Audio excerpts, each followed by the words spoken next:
Hello everyone, I am Michael Vincent. What I'm telling you today is a strange case that really happened in the United States, the Bailey serial murder case. The case occurred in Indiana, USA. Indiana is located in the Midwest of the United States and is a small state. Between 1884 and 1908, a female killer for money in Indiana carried out a series of serial killings, resulting in more than 40 victims.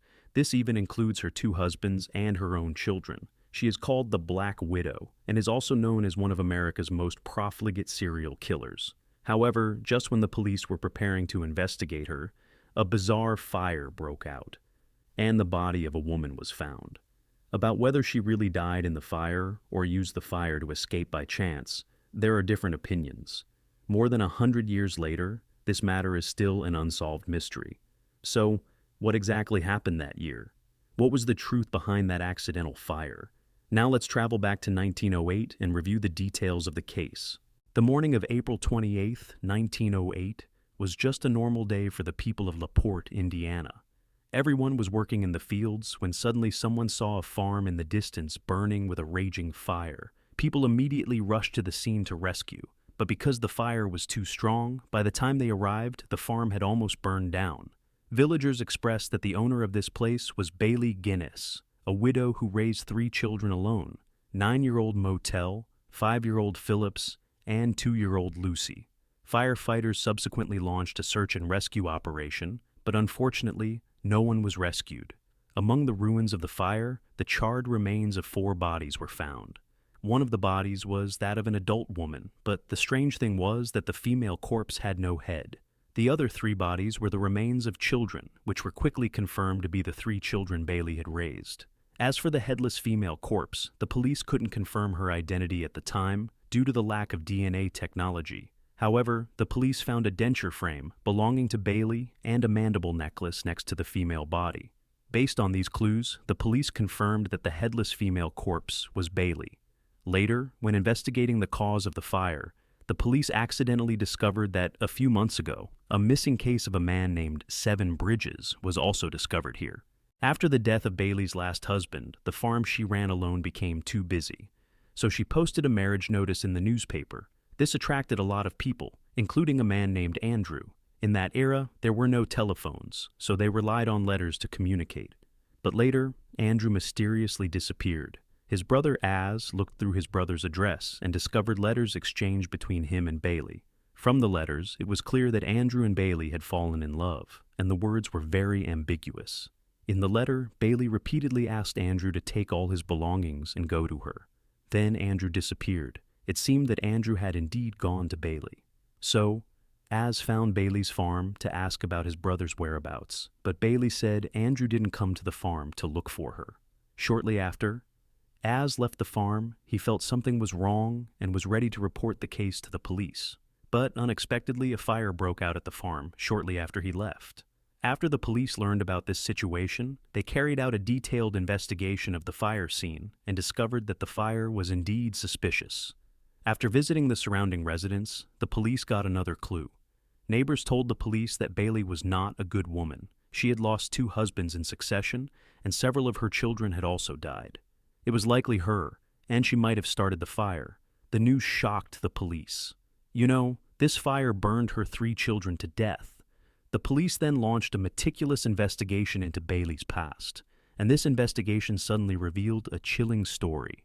In 1859, Bailey Guinness was born in Selb, Norway. Bailey's life was very hard when she was a child. Her birth name was Bella Postad. In 1881, during a time of great immigration, many people fled poverty in Norway and immigrated to the United States. The same went for 22-year-old Bailey, who received money from selling her parents' property and immigrated to the United States without looking back. She changed her name to Bailey Guinness and settled in Indiana. At this time, Bailey's height reached 1.7 meters and she weighed 91 kilograms. Although she was tall and powerful, she looked pretty good. In 1884, 25-year-old Bailey met a man named Mads Sorensen. Sorensen looked average but had money, so Bailey soon married him and gave birth to 4 children. They owned a candy store in downtown Chicago, but the business was not good. Later, a mysterious fire suddenly broke out in the store, and everything was burned down. Because of these accidents, they received an insurance payment. Bailey got her first insurance payout and learned the way to make a fortune. Afterwards, they used the insurance money to buy a new house. Coincidentally, not long after, another fire broke out in their new house, resulting in higher insurance compensation. On July 30th, 1900, Bailey's husband Sorensen died, suddenly and mysteriously. Before that, Sorensen had purchased 2 life insurance policies. Coincidentally, July 30th was the last day before the first insurance payment expired and the first day that the second insurance policy took effect. This raised suspicions about his death. When asked, Bailey said her husband Sorensen had a severe headache when he came home that day, so she made him some quince powder to relieve his pain. She thought her husband would pass away that night. The hospital also examined Sorensen's cause of death, but eventually determined it to be death from cerebral hemorrhage. After the funeral, Bailey received $5,000 in insurance compensation. Although Sorensen's parents suspected that their son was murdered by Bailey, they had no substantial evidence to prosecute her. Bailey later sneaked away on her own. At this time, Bailey, who had immigrated penniless, had entered the middle class. Bailey, after Taobao in 1902 in Indiana, bought a farm near LaPorte. Here, he met a man named Peter Janos, a butcher with a daughter. The two of them got married soon, but just a week after the wedding, Peter's daughter, under Bailey's care, died suddenly of an unknown cause. This was not the end. Just 8 months later, Peter also died in an accident. Bailey's public statement was that Peter was making sausages when he reached out to grab something from a high shelf, and the meat grinder fell on him, crushing his skull and causing his death. The neighbors didn't believe Bailey's story, as Peter was an experienced butcher, unlikely to be so clumsy.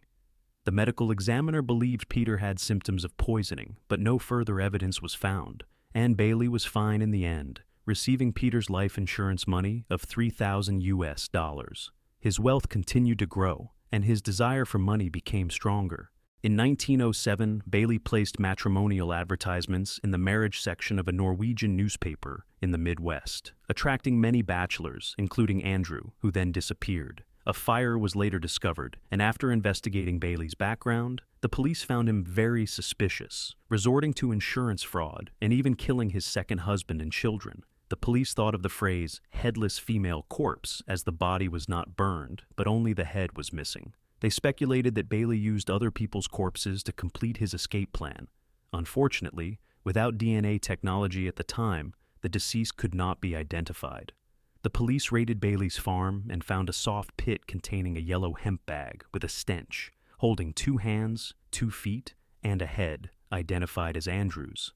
Another neighbor reported seeing Bailey's former servant, Rayram Fell, near the farm on the morning of the fire. Fell was arrested and admitted to visiting the farm, but denied setting the fire, claiming Bailey did it himself and cut off a victim's head to confuse the police. The jury didn't believe Fell, and he was sentenced to 1 year in prison for arson, but died of illness in prison. In prison, Fell confessed that Bailey used marriage advertisements to lure many people to the farm and kill them, burying them there. The police excavated the farm and found more than 30 bodies, mostly men deceived by Bailey's advertisements. Some speculated that the headless woman in the fire was Bailey's maid, used as a scapegoat, while the real Bailey had escaped. Limited by the technology of the time, Bailey was never found. In 1931, a woman named Esther Carlson was charged with poisoning someone in Los Angeles, but died of tuberculosis before being arraigned. Her photo resembled Bailey, leading some to believe they were the same person, but the police didn't investigate further. The heads of the original 5 victims were never found, and many believe Bailey continued to defraud people under different names, becoming an urban legend. The case remains unsolved, and while it's unclear whether Bailey died in the fire, the chilling reality is that over 100 years ago, someone killed for money, destroying humanity to satisfy their greed. This greed, present in everyone, must be controlled by conscience. The above is Bailey's serial killing case. It's not easy for newcomers to create such content, so please support with likes and shares. Your encouragement means a lot. I'm Michael Vincent. See you next time.